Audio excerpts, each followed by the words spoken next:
Voy a hacer más corto mi mensaje hoy, porque hace frío aquí. No sé si lo sienten, pero nosotros sí lo sentimos. Y sé que el estadio se llenó hace mucho y llevan mucho tiempo aquí, así que estoy seguro de que algunos están cansados y otros tienen un largo camino a casa. No les quitaré mucho de su tiempo. No es tardado presentar el Evangelio. Escuché sobre un hombre que debía hablar por 20 minutos y habló por 30 minutos. Y después de una hora seguía hablando y el hombre que lo presentó ya no aguantó, así que tomó un mazo y se lo lanzó al predicador. Falló en pegarle y le dio a una mujer en la primera fila. Ella le dijo: "Pégueme de nuevo, lo sigo escuchando".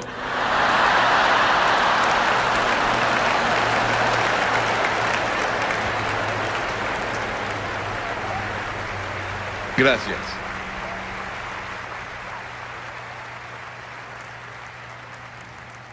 Quiero que vayan conmigo al capítulo 12 del Evangelio de Mateo.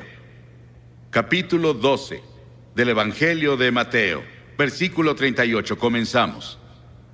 Algunos de los fariseos y de los maestros de la ley le dijeron: "Maestro, queremos ver alguna señal milagrosa tuya". Jesús les contestó: "Esta generación malvada y adúltera pide una señal milagrosa, pero no se le dará más señal que la del profeta Jonás. Porque así como Jonás estuvo 3 días y 3 noches en el vientre del gran pez, también el Hijo del Hombre estará 3 días y 3 noches en las entrañas de la tierra. Los habitantes de Nínive se levantarán en el juicio contra esta generación y la condenarán, porque ellos se arrepintieron con la predicación de Jonás. Y aquí tienen a uno más grande que Jonás". En este pasaje, que se refiere al pequeño libro de Jonás, solo hay 4 capítulos en ese libro. Es uno de los libros más controversiales en la Biblia, pero también es uno de los más emocionantes e interesantes libros en la Biblia. Y lo lees de principio a fin y está lleno de emoción, pero también lleno del Evangelio. Él estaba apuntando al Evangelio, cuando Cristo vendría y moriría en la cruz y pasaría 3 días y 3 noches en la tumba y resucitaría de entre los muertos. Estábamos en Florida después de que Andrew los golpeó. Fuimos a South Dade.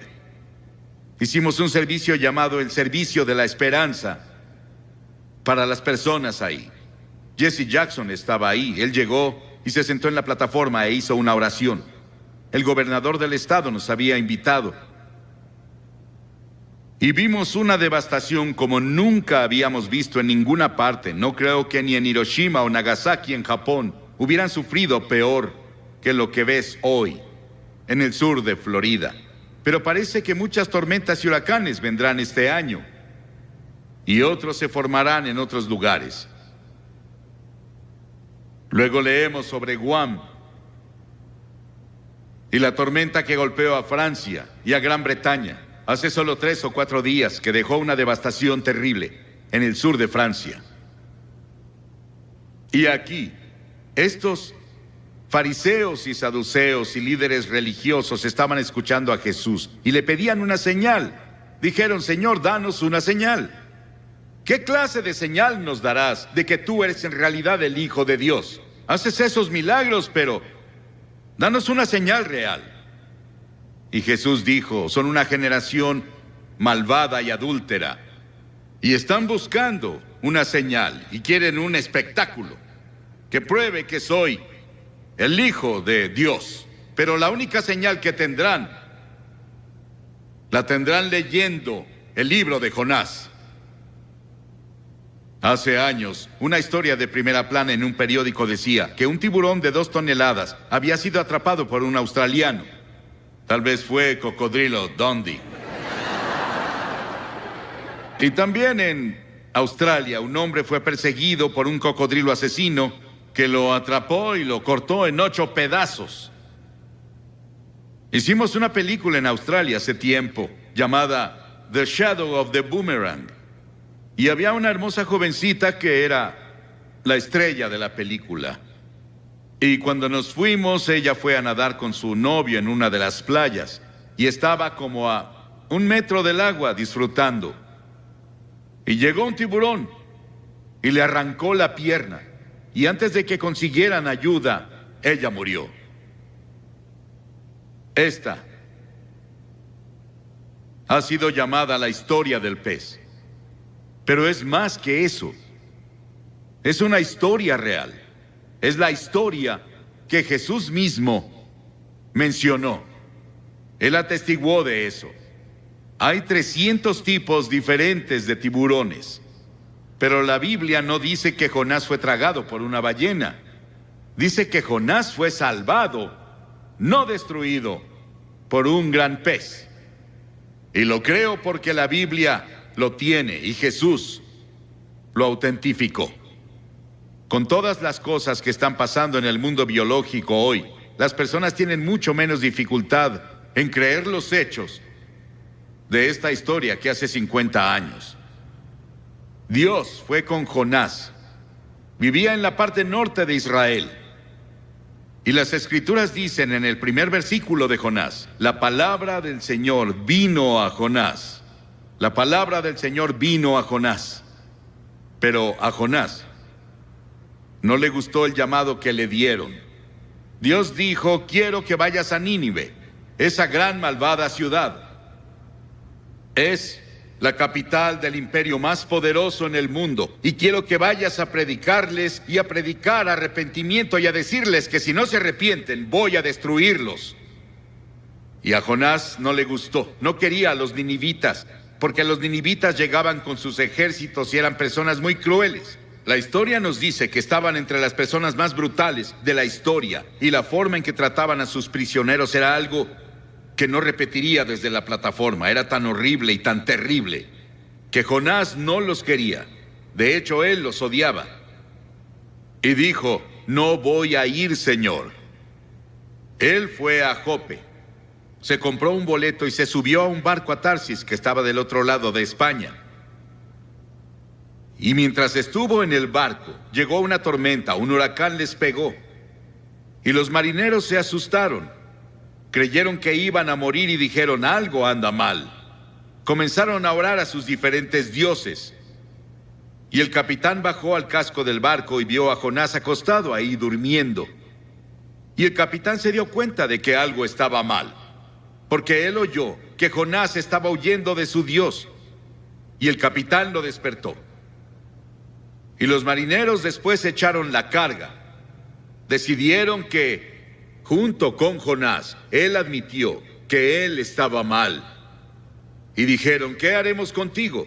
Él dijo: láncenme por la borda, y cuando caiga por la borda, el mar se calmará. El salmista dijo: ¿a dónde podría alejarme de tu espíritu? ¿A dónde podría huir de tu presencia? Jonás no podía huir de Dios. El diablo siempre tendrá un barco listo cuando una persona quiere huir de Dios. Jonás pensó que había pagado el pasaje, y el capitán del barco pensó lo mismo. Ambos cometieron un error. El pasaje más costoso que se paga es cuando navegas lejos de Dios. Entonces sí pagas un precio. La paga del pecado es la muerte. Cuentan la historia de Aaron Burr, quien estaba en Princeton y fue a una reunión evangelística y tuvo la convicción de pecado por 2 semanas. Y se puso bajo las estrellas una noche y dijo: Dios, no soporto esta convicción que pusiste en mí de mis pecados. Si me dejas en paz, no te molestaré nunca. Y desde esa vez nos dijeron que su alma está muerta. Intentó encontrar algo al final de su vida, pero ya era muy tarde. Esos marineros echaron su carga y cayeron sobre Jonás. Y Jonás cambió de opinión, y Dios preparó un gran pez. 3 días y 3 noches tuvo para pensarlo. Qué terrible agonía debió sentir.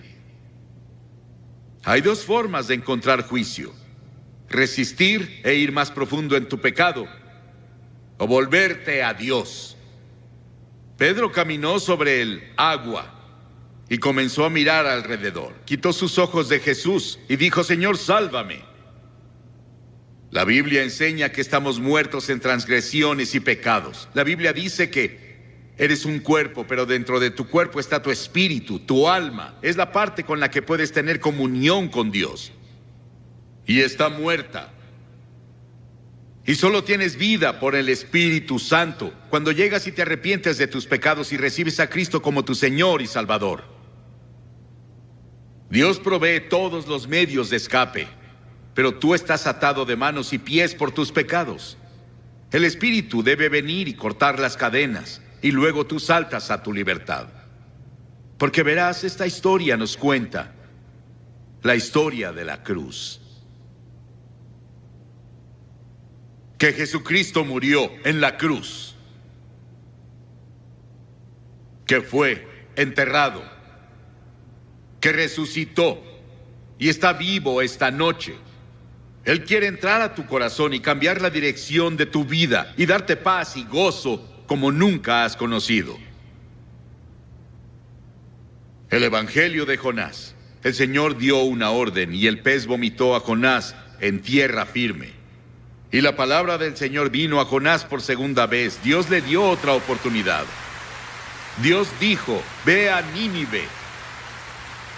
Y Jonás se levantó y fue a Nínive de acuerdo con la palabra del Señor. Y él clamó y dijo, comenzó a hablar en Nínive y dijo: Dios los librará por otros 40 días.